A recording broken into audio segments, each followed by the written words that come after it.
Bonjour et bienvenue au temps du temps où l'homme ne perd pas son temps. La plupart des quotidiens nationaux sont revenus ce matin sur l'annonce de la suspension de la grève par le G6. Le journal Le Quotidien nous parle ce matin de 4 syndicats sur les 6 qui se radicalisent. Selon le journal, Serigne Mbaye Thiam crée la confusion dans la tête des Sénégalais. Une part du G6 suspend son mot d'ordre de grève au moment où d'autres entament continuer la bataille. Et c'est pourquoi le quotidien Enquête à sa une nous parle d'unité d'action du G6, la fissure. En annonçant la levée du mot d'ordre de grève de 4 des syndicats du G6, le ministre Serigne Mbaye Thiam a compromis une affaire bien engagée. Solution de sortie de crise dans le secteur de l'éducation, Vox Populi en parle et nous dit que Serigne Mbaye Thiam fait capoter la levée du mot d'ordre de grève. L'annonce précipitée de la fin de la grève par le ministre de l'Éducation braque les syndicalistes. Et c'est pourquoi le grand cadre décrète 72 heures de grève totale à partir de ce mardi. Et Zoom Info à sa une nous dit qu'à 3 mois d'une année blanche, la tutelle rate finalement le coche. La recherche de l'effet d'annonce braque le G6, annoncé chez le Khalife de Tidiane, l'UDEN, le CELSA et le Sénélassa FC brillent par leur absence. Et au moment, nos confrères nous disent que le grand cadre décrète 72 heures de grève totale au moment où Souleymane Diallo du CELS dépose les armes. L'arme de Serigne Mbaye Thiam n'a pas convaincu les uns et les autres. Et c'est pourquoi Walf Quotidien à sa une nous parle de crise scolaire. Serigne Mbaye Thiam prêche dans le vide. Mais les syndicalistes qui se sont prononcés sur l'annonce faite par le ministre disent que ces menaces n'ébranlent pas les syndicalistes. Saourou Sène, patron du SAEMS, membre du G6, dit, je le cite, si le gouvernement veut faire dans l'intimidation, nous sommes prêts. Ils sont prêts à suspendre le mot d'ordre de grève, à en croire le quotidien national Le Soleil qui nous parle à sa une d'enseignement primaire, moyen et secondaire. 4 sur 6 syndicats arrêtent finalement la grève. Au même moment, nos confrères du quotidien national nous disent que le SAEMS et le QSEM se démarquent.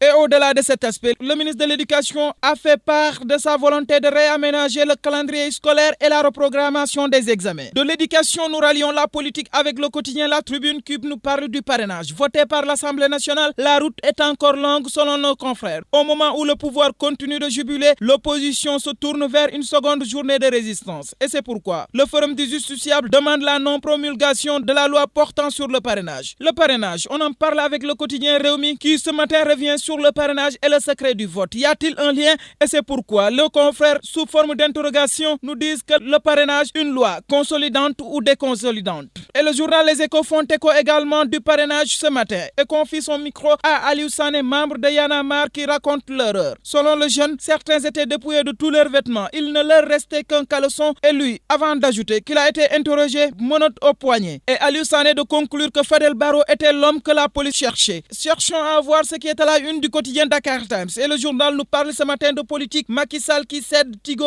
à la France-Afrique. Selon le journal, voilà une affaire qui va ternir le bilan de Macky Sall à quelques mois de la présidentielle. Car il sera difficile pour les électeurs sénégalais de comprendre le choix porté sur le groupe français Free pour acheter Millicom au détriment du Sénégalais Wari. Cette décision du président Sall contredit ses promesses de soutenir le secteur privé sénégalais. Les populations ne comprendraient pas leur gouvernement qui pose des actes contre l'un de leurs champions, en l'occurrence Wari. La démarche du président Macky Sall politiquement est à saluer selon nos confrères de l'Observateur, qui nous fait observer ce matin la trajectoire d'un génie politique longtemps sous-estimé. Macky, c'est un Machiavel. Et le journal de Revenu sur la démarche de Macky Sall de la guerre contre Wade à la gestion des manifestations du 19 avril dernier. Selon le journal, ça n'a pas été facile, mais Macky Sall est parti de zéro pour devenir un héros. Et Hérodia Politis nous confie ce matin à nos confrères que si l'opposition sous-estime Macky Sall, elle se trompe lourdement. À 10 mois de la présidentielle, Macky Sall au plus bas selon le journal 24 heures. En croire le journal, un peu noté entre autres de mauvais clignotants après 7 ans de mandat du président de la République. Et nous sortons de la République pour parler de l'enfant de la République avec le quotidien sportif Stade qui nous parle ce matin de lutte pour le titre. Koulibaly scalpe finalement la Juve. Et notre compatriote de s'inviter dans le quotidien Stade de nous dire que j'ai marqué un des buts les plus importants de ma carrière. Les carrières de Gouy Gui et Siteu seront appréciées au soir du 29 avril. Et c'est pourquoi Sunu Lamb nous dit ce matin Gouy Gui Siteu, ce sera le 29 avril, mais ça chauffe déjà. Et nos confrères de nous livrer ce matin le face-à-face d'après-combat entre Balla Gaye 2